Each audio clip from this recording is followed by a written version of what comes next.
got your newsletter prep ready. And so I thought today we could interview you to see how the journey you went through using ChatGPT and doing your exercise and then sharing what you found, because I thought it was super interesting.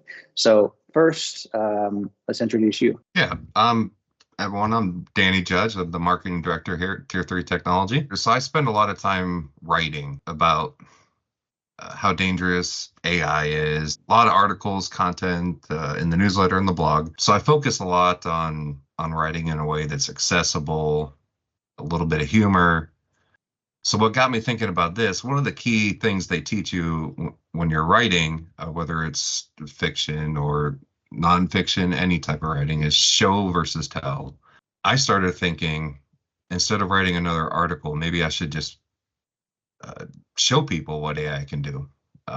So that led me down this road to the idea of a mock debate with ChatGPT, specifically on the topic of who's the better writer, me or ChatGPT. It was just to show people that Chat can hold its own as a writer. So in preparation for this, I did feed Chat, I'm just going to call it Chat, a short sample of my writing style.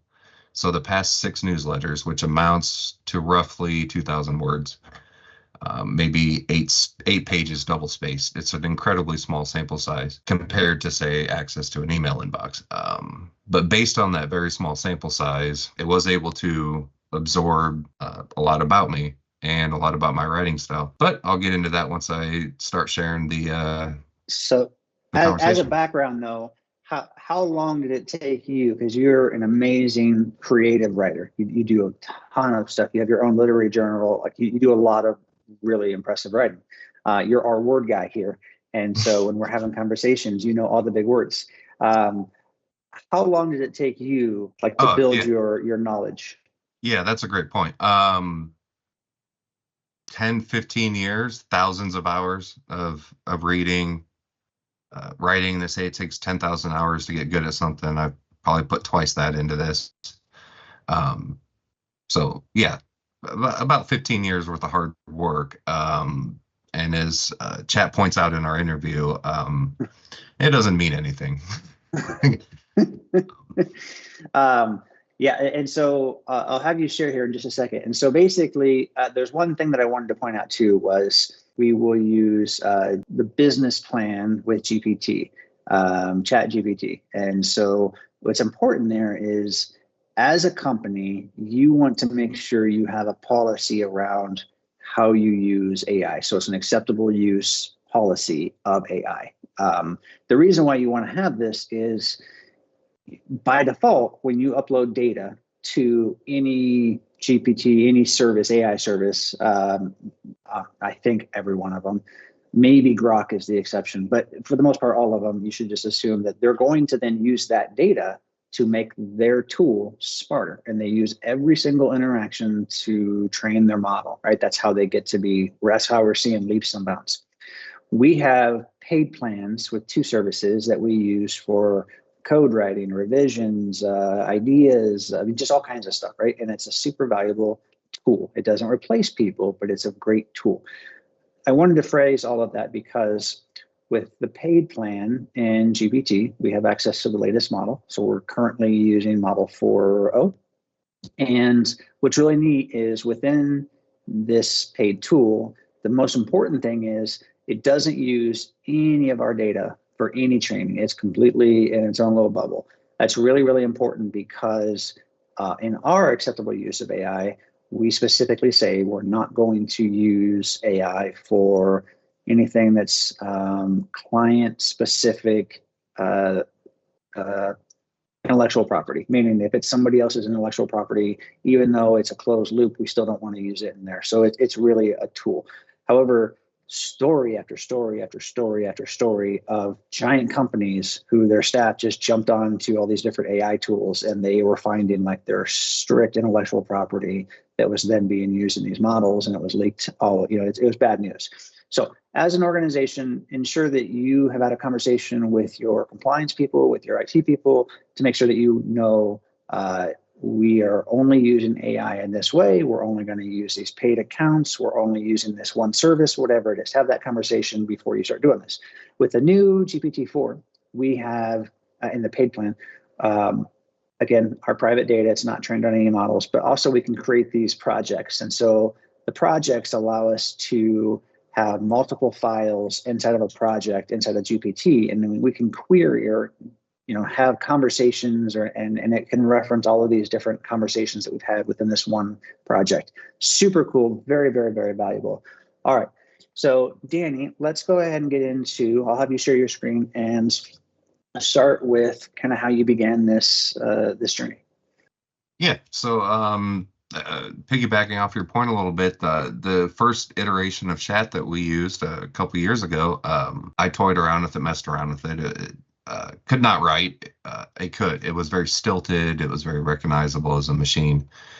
So I went into this thinking it's probably advanced a little bit. It's had some time. And so I posed the debate to our version of chat, explained what I wanted to do, and we got off and running. So I'm going to show this in chat because if I copied and pasted, it would look like it's embellished. This is the actual conversation. This is me introducing myself. No matter how cool you are, I will always be a better writer. And chat comes out of the gate very strong. I can generate perfectly formatted articles in seconds, never get writer's block, infinite attention span. So that was brutal. That hurt. I've read more books, articles, and writing guides than any human could in a lifetime. Very strong points. It went for the jugular fast. I expected this to take about 10 minutes. I'll tell you right now, this debate with chat took me 45 minutes because it was preemptively hitting all the points that I had. I was floored by the way that it was mimicking my writing style. And to be clear, when you started this, you had said, hey, let's do a mock debate. Here's 5 samples or 6 samples of our previous newsletter. I want to see if you can write better than me or on par with me, right? Yeah. Yep. The whole premise is, let's debate about who's the better writer. Got it. Yeah.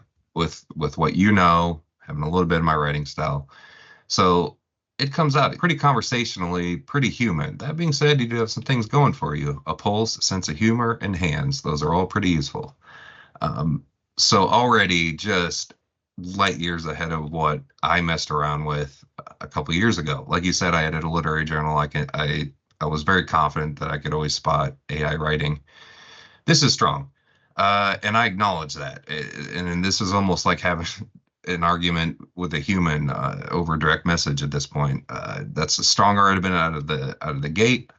So I tried I might write slower, but my writing sounds more human. But then chat came back pretty good. What is human? When a machine is talking to you about what is human, you're getting deep into the rabbit hole here. Is it the ability to inject humor? Is it crafting a compelling narrative? Is it making typos, overthinking word choice, and procrastinating for hours? Well, you got me there. So it's already burned me a couple times, and it's done it very nicely. The form, I was blown away by this. Here's where it starts. I'd argue that my writing is so good that it already sounds human, maybe even too human. So it's doing what I asked it to do. It's participating in a mock debate, understanding that we're having a good sense of humor, but it's taking some of my tone, some of my style, spinning it up and adding a technically perfect spin on it while still sounding a little bit human. So at this point, I'm a little bit weirded out by it, but so getting dunked on repeatedly, I'm on the ropes. This is the point where I thought I might have it. Maybe on metaphors I could have it. Now I won't read this whole thing, but it pretends to admit that I got it, that its metaphors are a bit mechanical, but then it comes back with sometimes they land like a lead balloon. See what I did there? And then it just hits me with about 6 metaphors. Smooth as jazz saxophone. It's more of a simile. I'll start turning out metaphors that are sharper than a chef's knife at a hibachi grill. So enjoy your metaphor victory. Yeah. Your move, champ. So this is tough. This is getting tough at this point. Uh, so this is where I try to trick it because at this point I feel like I'm not winning this debate. But so I try to trick it into the email question, imitating me in an email. If we both wrote in an email to Adam, who's our marketing coordinator, he would know which one's for me. Now, 2 years ago, I would have been very confident that that's true, but about 10 minutes into that debate, I'm not so confident that it's true. But I'm still swinging back because you got to. It does placate me a little bit. Your writing style is like a fingerprint, unmistakably you. No matter how well I mimic tone, structure, and phrasing, little quirks, subconscious choices, it's being generous here. Mimicking tone, structure, and phrasing and recognizing those little quirks is what it did with only 6 copies of the newsletter. So it's already better than it's admitting here. And then it kind of insults me at the end, which was clever. Let's not forget, I can write an email to Adam that's so polite, he might start questioning if you wrote it at all. Just saying. So it's a little cheeky throughout this whole thing.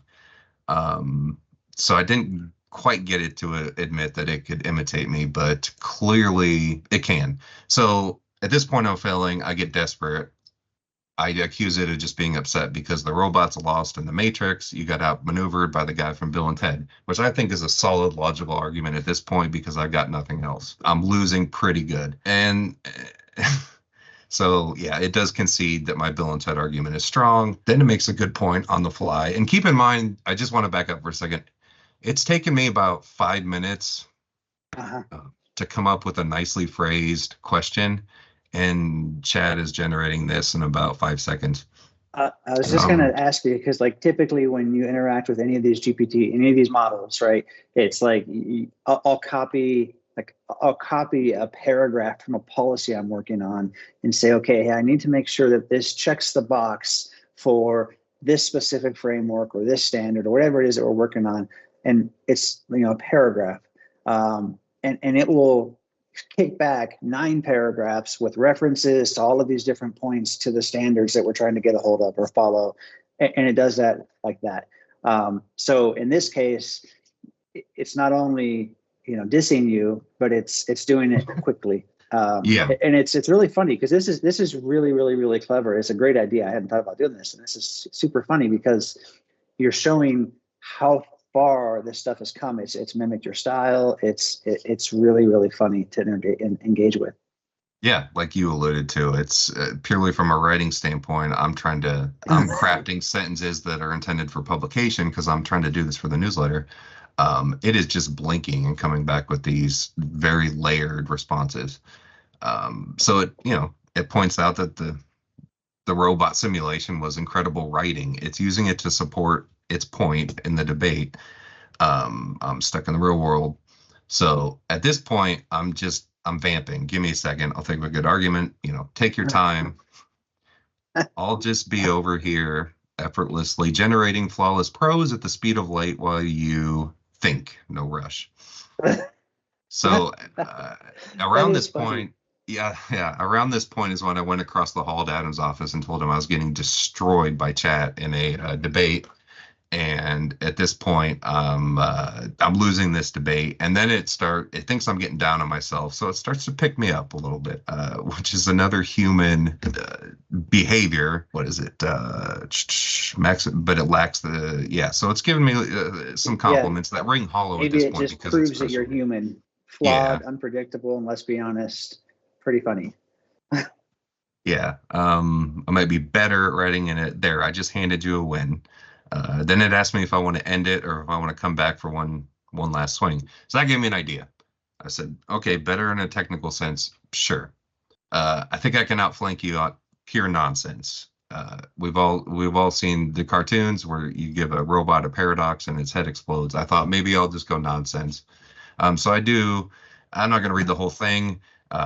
Teaching cats how to swing dance, dolphins struggling with itemized deductions on taxes. That's why they have to close SeaWorld every year for a month during tax season. Within a second, Chad had a full response. Beautifully unhinged, true masterpiece of nonsense. It's given me the win on chaos.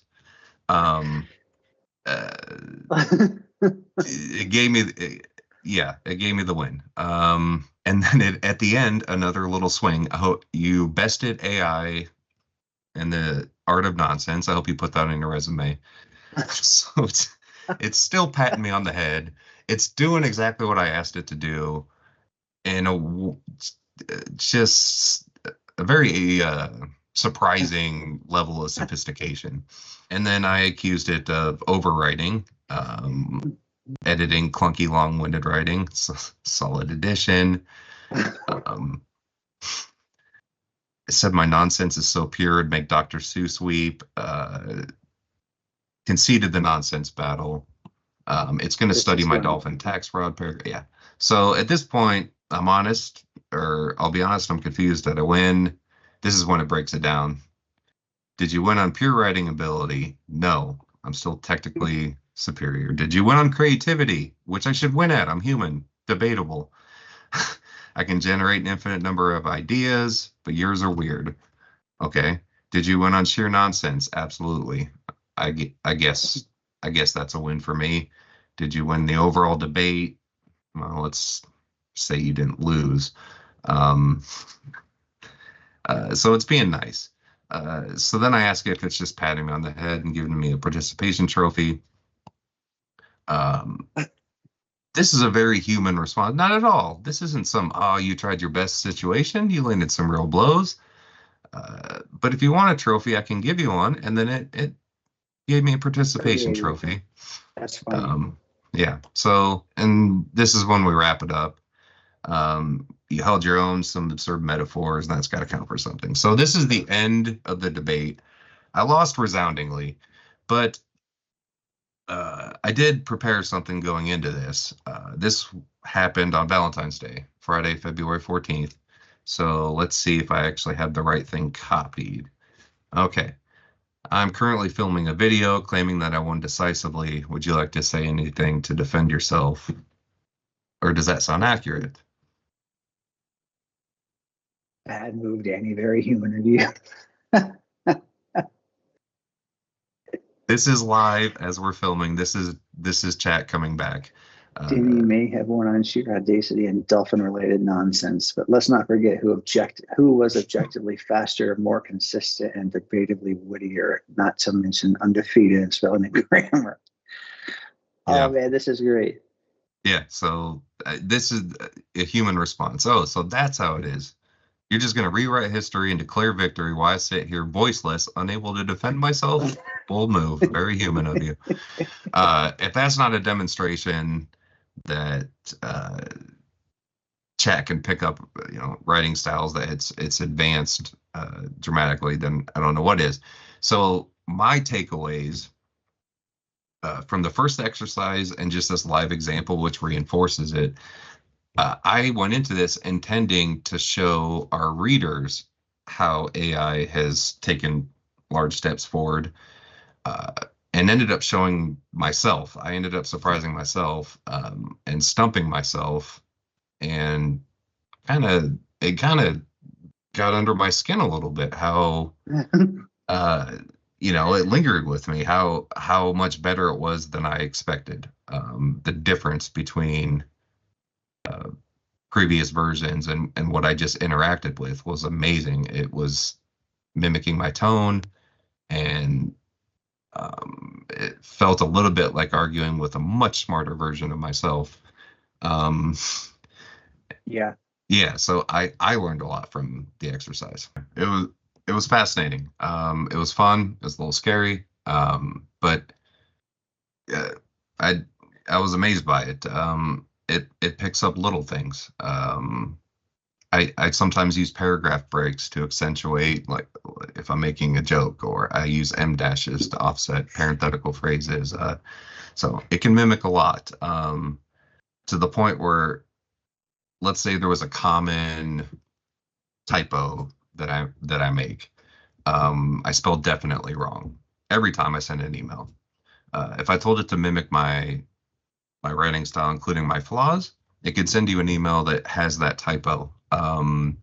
So we've moved away from the accidental typos, the ones you referenced, the Nigerian prince scam.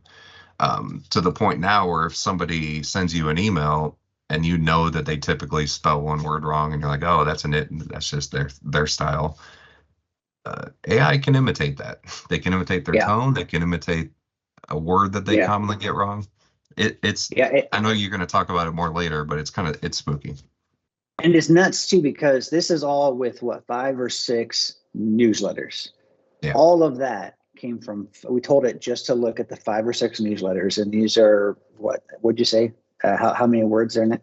Oh, but 800 if there's not a lot of graphics, and a few of them have big Okay. graphics. So about 2,000 total, 2,000 words total. That's it. Okay. So it based all of this off of your structure with the newsletter. And with the newsletter, it's witty, it's funny, it's informative, but it's a really casual type of thing. And so it picked all that up just from these 5 or 6 newsletters.